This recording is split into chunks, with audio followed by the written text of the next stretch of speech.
como reseña la periodista Jenny Jiménez en un escrito del periódico Hoy, luego de la segunda ola de la reforma del sector judicial, fueron muchas las conquistas para el ciudadano dominicano acceder a la justicia. Esas conquistas hoy en día, muchas de ellas están en riesgo. Se habla de una tercera ola y qué bueno que nos acompaña en el día de hoy el doctor Cristóbal Cruz, fiscal del municipio de Guayubín, Montecristi. Bienvenido a Uno más Uno, doctor Cruz. Millón de gracias, Bienvenido al espacio por la entrevista. Gracias a usted por trasladarse hasta Uno más Uno para hablar de un tema que realmente nunca va a perder vigencia, como lo es el acceso a la justicia y una justicia más fortalecida. Vamos a empezar haciendo un balance de cómo marcha la justicia por allá en Montecristi, Guayubín, y luego vamos a hacer un panorama general en el país. Correcto. ¿Cuáles son los principales desafíos? Los principales desafíos, en la actualidad, el presupuestario, es decir, el sueldo de los jueces, fiscales, incluidos los abogados defensores, ya que se han logrado una serie de logros institucionales, por decirlo de un modo, que podrían ponerse en peligro en base a la situación presupuestaria y a los sueldos de esos funcionarios. Pero por Guayubín se está dando lo que se está dando en algunos puntos del país, con la renuncia de algunos jueces, también de algunos miembros del Ministerio Público. ¿Cuál es la situación? No la ha habido aún, pero la situación muchos no la externan, no la hacen pública, pero es una situación generalizada en la zona, es decir, la limitación de los sueldos no es de descontento a todos los funcionarios del Poder Judicial y del Ministerio Público. ¿Y cuáles son los efectos en la justicia de esa insatisfacción y ese descontento con los sueldos, con los salarios? ¿Cómo se refleja? ¿Más corrupción o se refleja de otra manera? No diría más corrupción, es decir, las personas que son corruptas aunque le paguen $1 millón. Pero los que son serios, no importa el bajo sueldo, no se traduce en corrupción o no, sino en una insatisfacción que podría degenerar en renuncias. ¿Usted es parte de esa ola de reforma? ¿Usted es parte de la carrera? ¿Cómo fue su proceso para ingresar a la carrera? Correcto.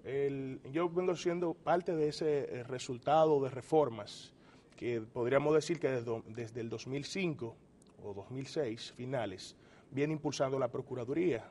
Es decir, el procurador Francisco Domínguez Brito inició esta ola de reformas a lo interno del Ministerio Público, creando así lo que es hoy la Escuela del Ministerio Público. ¿Usted es resultado de esa escuela? Soy resultado de la Escuela del Ministerio Público a través de lo que son los programas de formación. Son 3 etapas: programa de formación inicial, programa de perfeccionamiento y el programa de formación extraordinaria. ¿Qué tiempo dura ese proceso? Depende del tipo de programa, por lo menos del que yo salgo, sí, que es el programa de formación inicial, dura casi un año, con un costo para el Estado, no exagerado, pero es elevado, es decir, los fiscales de carrera al Estado le cuestan.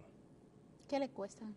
No podría darte un número, pero el costo, por decírtelo de un modo, la capacitación de los fiscales de carrera, los profesores son jueces pagados por la escuela, exponentes internacionales, abogados que le tienen, es decir, un mérito, es decir, le dan cierta autenticidad a la capacitación que nos dan en la Escuela del Ministerio Público. Sí, pero díganos qué reclaman los representantes del Ministerio Público por allá por Montecristi, aparte del salario, que hay otros reclamos. ¿Operan en condiciones más favorables que, por ejemplo, en Santo Domingo Este, que no hay infraestructura que ofrecen el servicio en furgones?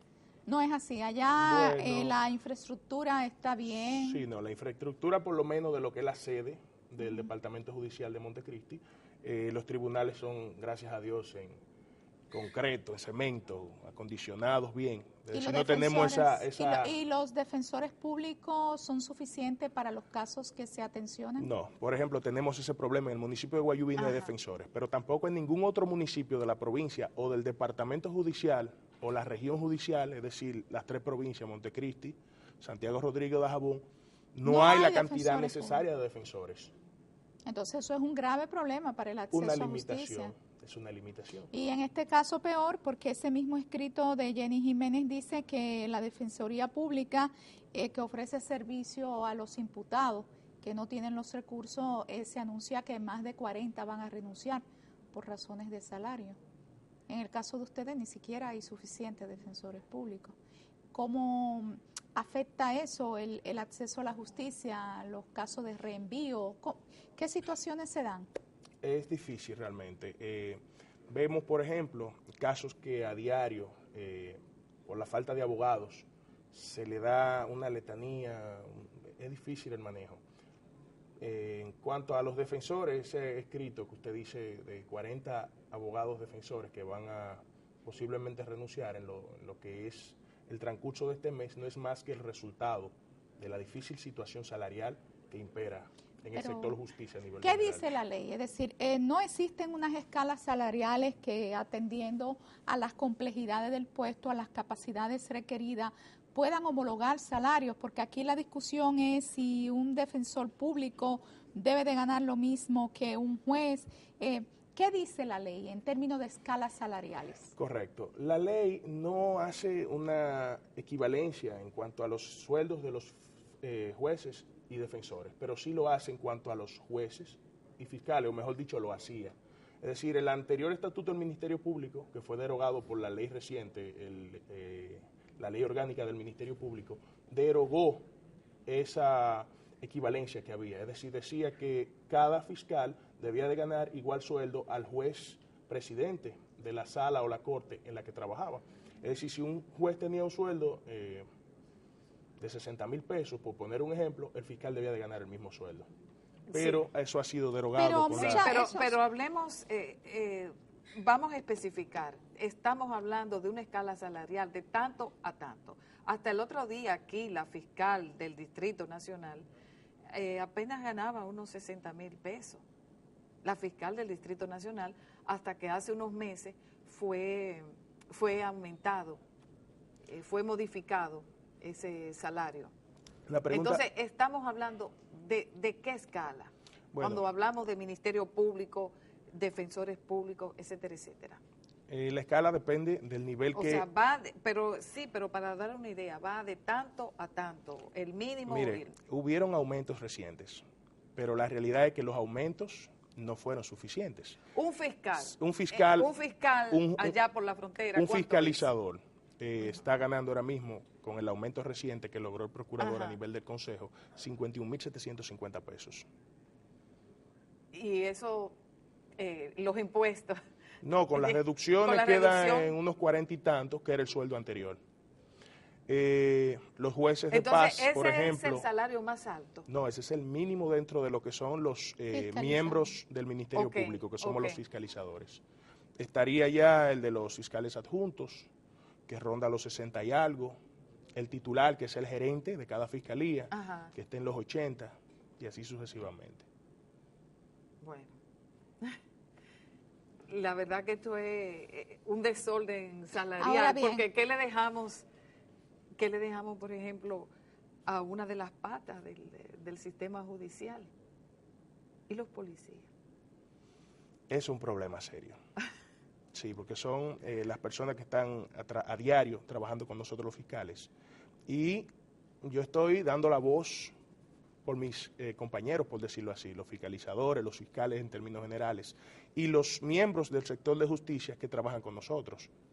Pero los policías, mejor dicho, que no son miembros del sector justicia directamente, pero son parte del engranaje, auxiliares, se supone. También tienen una gran inconformidad con los salarios que definitivamente que una ley no debe de normar salarios, para eso existen reglamentos y existen manuales de puestos clasificados, pero en términos de una estructura de escala salarial que sea equitativa, ¿por dónde andarían las equivalencias en términos de escalas salariales, las expectativas de ustedes?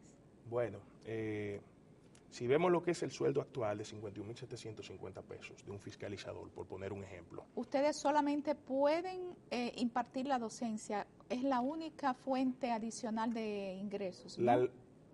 la ley prohíbe cualquier otro ejercicio. Sí, igualmente con los profesional, jueces. Eso es una regla general de todos los miembros del sector de justicia, defensores, jueces y fiscales. Solo pueden hacer otra función en lo que es la docencia. Y tienen que enfrentarse entonces a abogados que reciben sumas millonarias por defender a los acusados, en muchos casos. Bueno, esa sería la motivación de la mayoría de jueces y fiscales y defensores, por mencionar el ejemplo específico más reciente. Muchos de ellos, en tiempo atrás, voy a mencionar ejemplos puntuales. Yo, siendo oficinista del segundo juzgado de la instrucción, recuerdo un caso de un abogado de nombre Marino. Marino fue formado en la misma escuela que forman a los jueces, que es la de la judicatura. Y Marino recibió ofertas de unos casos privados y él decidió renunciar a la defensoría en aquel entonces. Es decir, que la motivación en cuanto a los ingresos en el ejercicio privado, las posibilidades son mayores. Es decir, yo diría, son incalculables, porque no tiene la limitación del sueldo, pero tiene la ventaja de que usted puede recibir un caso y de ese caso recibir una estabilidad económica. ¿Y qué permite el presupuesto de este año del sector justicia? De este año no le puedo decir. Del año pasado, la ley 311-12, en su artículo 8, en el desglose que hace, por lo menos a la Procuraduría General de la República se le asignaron aproximadamente 3.000 millones de pesos como presupuesto. Entendemos que con un aumento del presupuesto nacional, es decir, un 20, un 30%, que lo permite la ley, la 194-04, podría el Consejo Superior del Ministerio Público generar un aumento en la escala salarial de todos los miembros del Ministerio Público. Esas son las expectativas. Correcto. Sí, tenemos entendido que usted tiene aspiraciones en las elecciones del 2014 a convertirse en fiscalizador ante el Consejo Superior del Ministerio Público. Así es. Cuéntanos sobre eso. ¿Por qué usted está aspirando? Hay cambios necesarios a lo interno de nuestra institución y reclamos de muchos, que igual que yo, fiscalizadores a nivel nacional, entienden que deben de impulsarse y el ente mediante el cual pueden lograrse esos cambios es el Consejo Superior del Ministerio Público.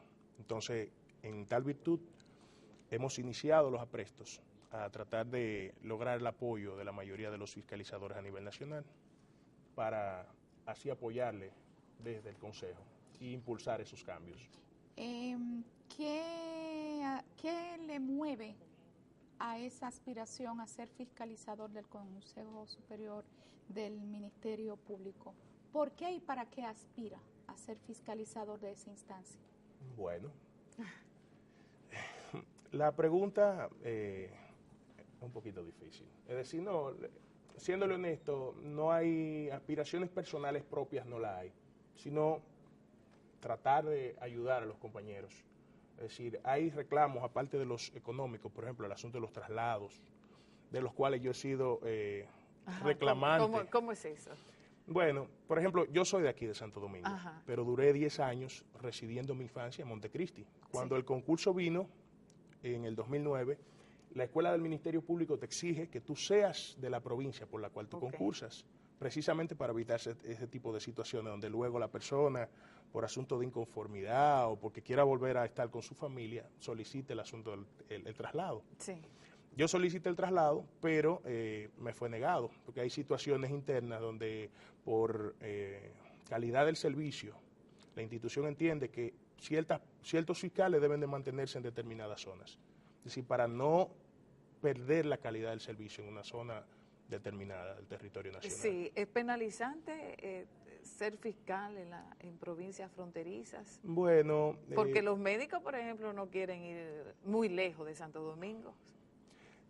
¿Penalizante en qué sentido sería la pregunta? Bueno, que las personas se resisten a ir al interior, o sea, estar lejos de los principales centros urbanos. Bueno, es difícil. Por ejemplo, una persona que acostumbra a vivir, por ejemplo, en la ciudad, por asuntos de trabajo, irse luego a residir a un municipio como es el municipio de Guayubín o a una zona fronteriza como sería la provincia de Santo Domingo o Dajabón, por poner un ejemplo, le es un poquito incómodo, que se siente con muchas limitaciones. Yo tengo un compañero, por ejemplo, en Elías Piña, que es Ramil Cadet, que él me dice, wow, yo estoy loco por ir a mi ciudad de Santo Domingo. Él tiene su familia aquí en la provincia, pero él viaja todos los fines de semana. Ya yo formé familia en Guayubín. Estoy establecido en Guayubín, gracias a Dios. Pero la penalidad sería en el sentido de confort del funcionario. Sí. Pero no veo otra penalidad, por decirlo así. Bueno, pues menos mal entonces. Bueno, con esto despedimos al licenciado Cristóbal Cruz, fiscal del municipio de Guayubín, en la provincia de Montecristi. Gracias por ponernos al tanto de la situación que se vive por allá. Excelente, millón de gracias. Bueno. Okay.